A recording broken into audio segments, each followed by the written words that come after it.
had to realize that I was worth loving, loving, loving. I had to realize that I was worth loving, loving, loving. Hello, everyone, and welcome back to another episode of the Worth Loving podcast. I am your host, Keana W. Mitchell, and I am so grateful that you're here with me today. And I just want to start off by acknowledging something very important. If you clicked on this episode, chances are you're carrying something heavy. Maybe you're in the middle of a heartbreak. Maybe you're trying to make sense of betrayal. Maybe you're trying to figure out how to breathe again after your world shifted in a way you never saw coming. I want you to know this. You are not alone, and nothing about your pain makes you unworthy of love, healing, or hope. Today's episode is tender and it's honest. It's one of those conversations that so many people walk through silently because they feel ashamed, confused, or afraid of being judged. But here in this space, we tell the truth. We honor the complexity, and we hold space for the full emotional experience of being human.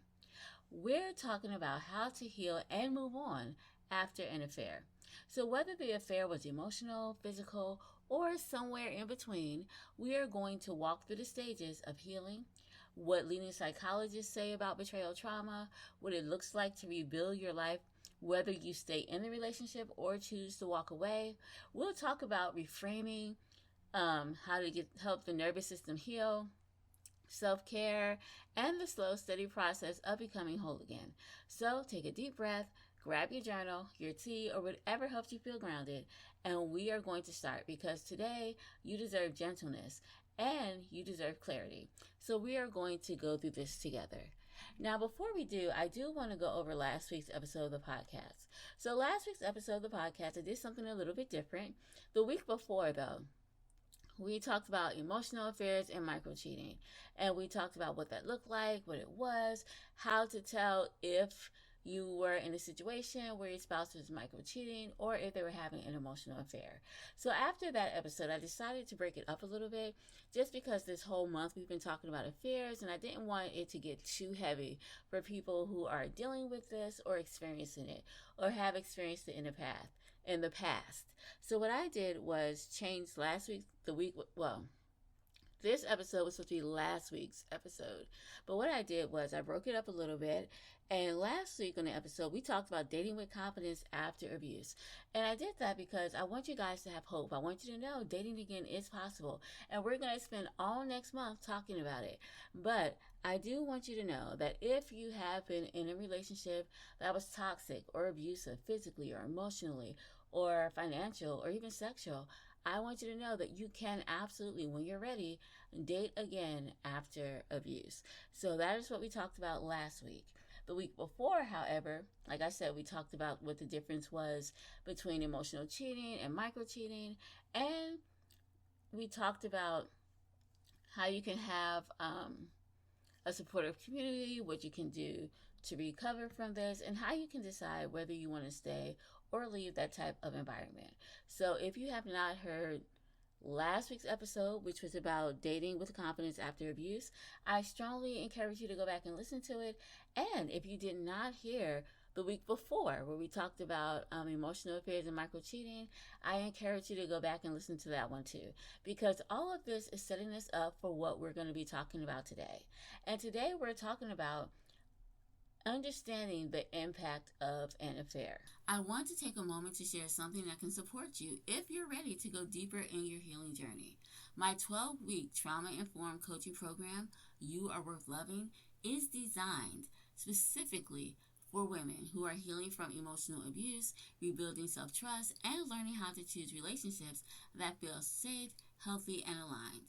Inside the program, we work together to help you understand your attachment patterns, rebuild your sense of worthiness, learn how to set boundaries without guilt, break free from cycles of emotional unavailability, strengthen your intuition, and create a vision for healthy love.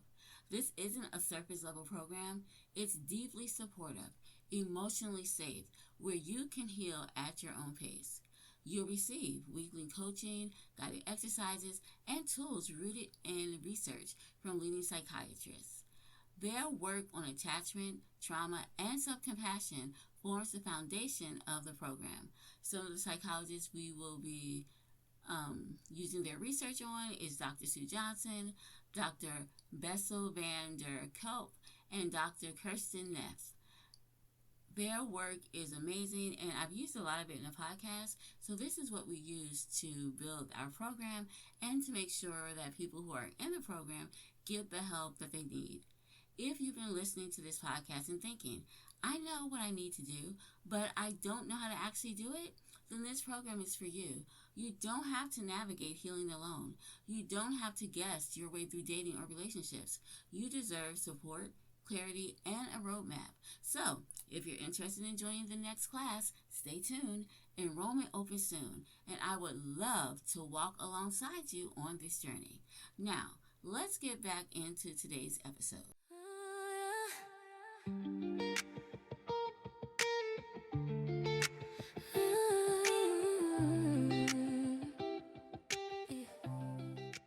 So when an affair happens, emotional or physical, it doesn't just break your trust.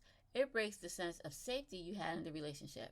Psychologists like Dr. Shirley Glass, Dr. Esther Perel, and Dr. John Gottman describe betrayal as a form of trauma because it shatters the internal map you had of your relationship and of yourself within it. Dr. Glass talks about the walls and windows of a relationship, and we talked about that in the episode where we talked about emotional affairs and micro cheating, and we also touched on it a little bit when we talked about physical cheating. So when we talked about walls and windows of a relationship, that's how healthy relationships have strong walls, and those strong walls protect the partnership and clear windows that allow connection with each other without crossing boundaries. An affair flips that structure, and suddenly the window is open to someone outside the relationship, and the wall is placed between you and your partner. That reversal creates emotional chaos. Dr. Pearl adds that affairs are often less about sex and more about desire for attention, validation, identity, or escape. But here's the truth. The betrayed partner is never responsible for the choice to betray. You may have had struggles in the relationship, but the decision to step outside of it belongs to the person who did it. And there's the body. Dr. Bessel van der Kelp reminds us that trauma lives in the nervous system, and that's why you may feel shaky, nauseous, unable to sleep, hypervigilant, or emotionally flooded. Your body is trying to make sense of something that doesn't make sense. Understanding the impact doesn't excuse what happened. It's just simply helpful for you to understand why you feel the way you do, and it gives you permission to treat this as trauma and not just something you're supposed to quote unquote just get over. Now, healing after betrayal is not linear. It's layered, it's emotional, and deeply personal. But psychologists generally agree on 5 core stages that most people move through, sometimes in order, sometimes not in order, and sometimes even in circles. So let's talk about those stages of healing after an affair. So stage 1 is shock and stabilization. So that is the I can't believe this is happening stage. Your body may feel like it's in survival mode. You might replay conversations, check their phones, or feel unable to eat or sleep. This is normal. Your nervous system is just overwhelmed. The goal here is to stabilize. So grounding exercises are helpful, deep breathing is helpful, limiting intrusive information, and creating emotional safety. All of these things are helpful during stage 1 of finding out about the affair. Stage 2, understanding and meaning making. So this is when your mind tries to make sense of the betrayal. You may ask, why? Or how did this happen? Dr. Pearl reminds us that understanding is not the same as excusing. You're gathering clarity. You're not taking responsibility for someone else's choices. Stage 3, emotional processing and grief. This is the heart of healing.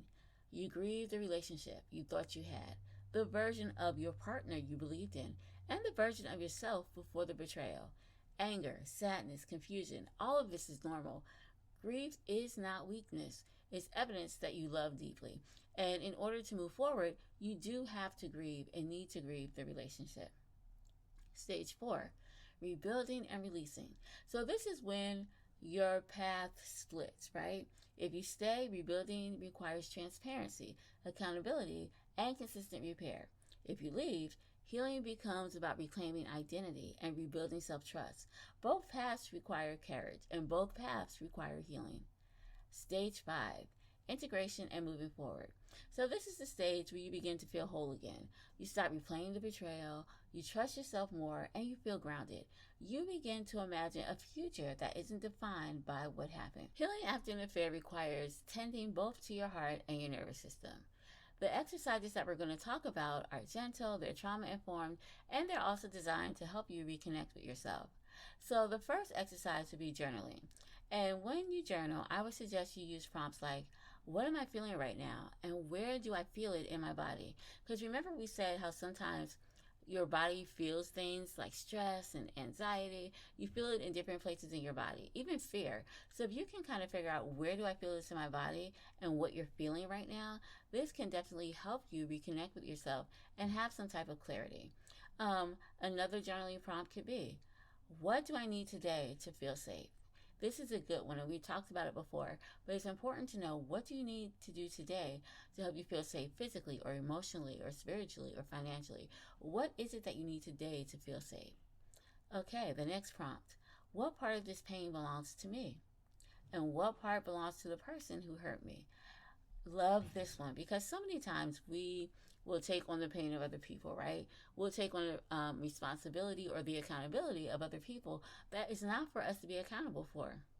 And a lot of times we do this because we're trying to ease the pain. But it's important to know, okay, what part of this pain is actually mine and what part belongs to the person who hurt me, so that you can work with the part that belongs to you and not have to struggle with dealing with the part that belongs to someone else. Journaling can help you separate your emotions from the story your mind is trying to tell you and what your mind is trying to create. Journal can give you clarity. Journaling can help you with your perception, because as we know, your perception is your reality. So journaling can help you with clarity and reframing and perception and storytelling. It can help you deal with the story that your mind is trying to tell you. Okay, so another thing that we can do while we're on this healing journey, we're going to talk about another healing exercise, and that is nervous system regulation. So your body needs safety before your mind can process anything. That is why it's very important to make sure that we are regulated before we try to make any decisions, especially life-changing decisions. So one thing you can try is the 4-7-8 breathing. You can also try placing your hand over your heart. You can try naming 5 things you can see, 4 things you can touch, 3 things you can hear. These techniques can help bring your body out of fight or flight mode and kind of get you centered, like kind of restart. You know how sometimes when your computer's acting up or your TV's acting up and you reboot it, right? And we just unplug it for like 10 seconds and we plug it back in. And it seems to work better, right? Well, we can do that with our bodies, and we can do this with yoga. We can do this with breathing. We can do this with counting to 5. We can do this with naming 5 things we can see. We can take a deep breath, or we can like feel our feet on the floor or something like that, because we are reframing. It's like we're giving ourselves that reboot by taking a deep breath and counting to 5, or do breathing, or putting your hand over your heart while you breathe to kind of reset yourself. So these are some things we can do to help our nervous system regulate. Exercise number 3 has to deal with rebuilding self-trust. And you can start small with daily check-ins, okay? And it could be things like, what do I need right now? What boundary feels supportive today? Or what choice honors me? Self-trust grows through small, consistent acts of self-honoring how you feel. So this is what we can do when we're trying to rebuild self-trust. Emotional release. This is really good. Now, and a lot of people don't like it, and I sometimes actually hate it, because you have to let out your emotions. Like, they have to go somewhere, right? So how do we get out of our emotions? Good question. So you can let yourself cry. You can let yourself feel what you're feeling. Let yourself move. You can walk, stretch, dance. Speak your truth in a voice note or something. You can even write it down, because our emotions need motion. These exercises are not going to fix the pain, but they will help you to move through it without losing yourself in the process. Reframing is also one of the most powerful tools that you can use in healing. Not because it changes what happened. We already know if it happened, it happened. We can't go back and change it. But reframing is good because it can change the meaning that you attach to it. And the meaning is where the healing begins. Reframing is not denial. It's not pretending the betrayal didn't hurt or didn't happen. It's not minimizing your experience. Instead, reframing is gently shifting the narrative from one that keeps you stuck to one that helps you move forward. For example, instead of "this broke me," try "this changed me and I'm learning who I am now." Instead of saying "I wasn't enough," try "their choices were about their wounds, not my worth." Instead of saying "I'll never trust again," try saying "I'm learning to trust myself first." Reframing helps you reclaim power. It helps you to step out of shame and into self-compassion. It helps you see that healing isn't about going back to who you were. It's about becoming someone wiser, stronger, and more grounded.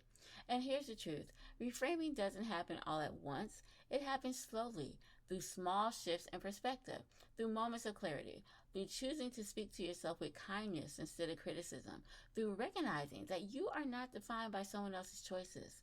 Reframing is the bridge between pain and possibility, and you deserve to walk across the bridge at your own pace. Now, the song we are going to listen to today is called "I'm So Done With You," and it's from our podcast artist and my alter ego, Emery Rose. So here is the song "I'm So Done With You" by Emery Rose. Ooh, no,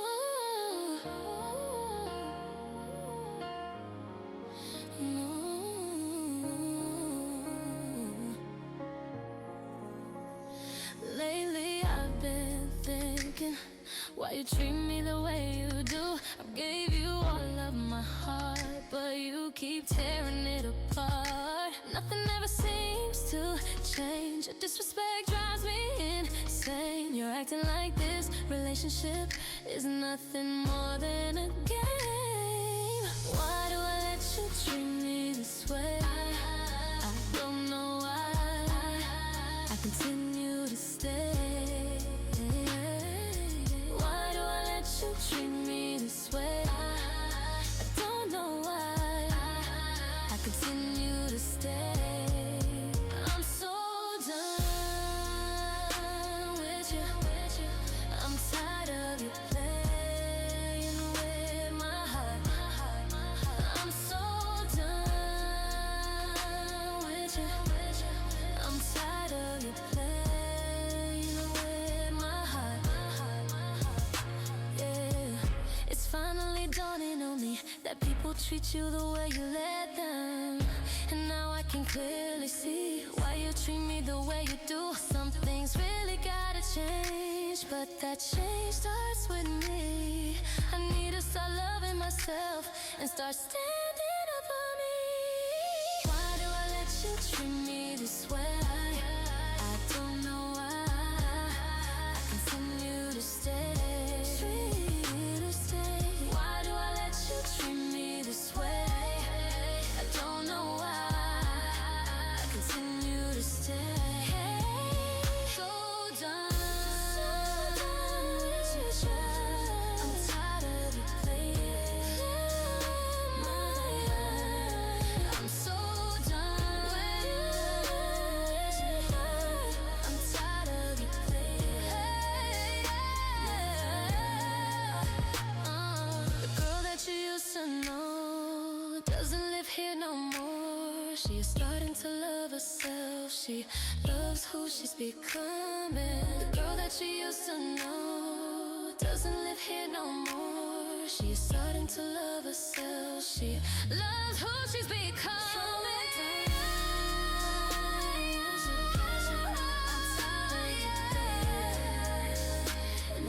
Playing with my heart. I'm tired of you playing. I'm so done with you. I'm tired of you playing with my heart. I'm so done with you. I'm tired of you playing.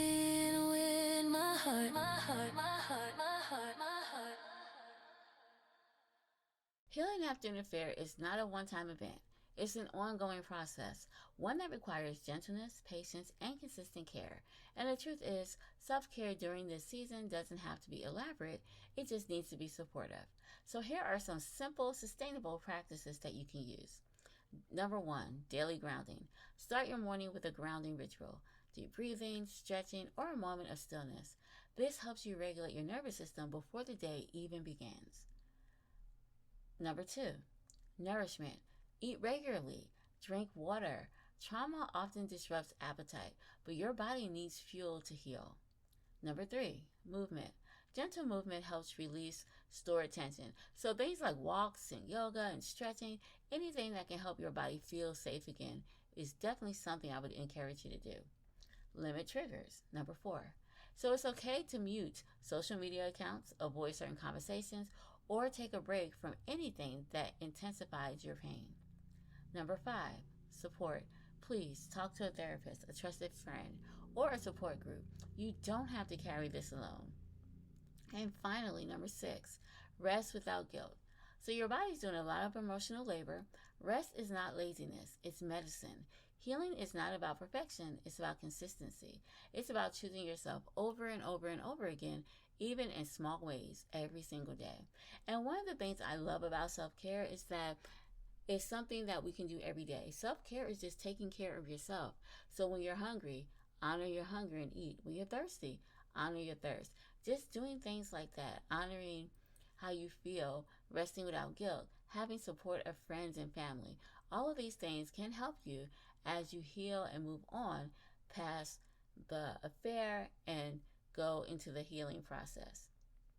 Now, as we close today's episode, I want to speak directly to your heart. Healing after an affair is one of the most painful journeys a person can walk through. It shakes your sense of safety, your identity, and your trust in yourself.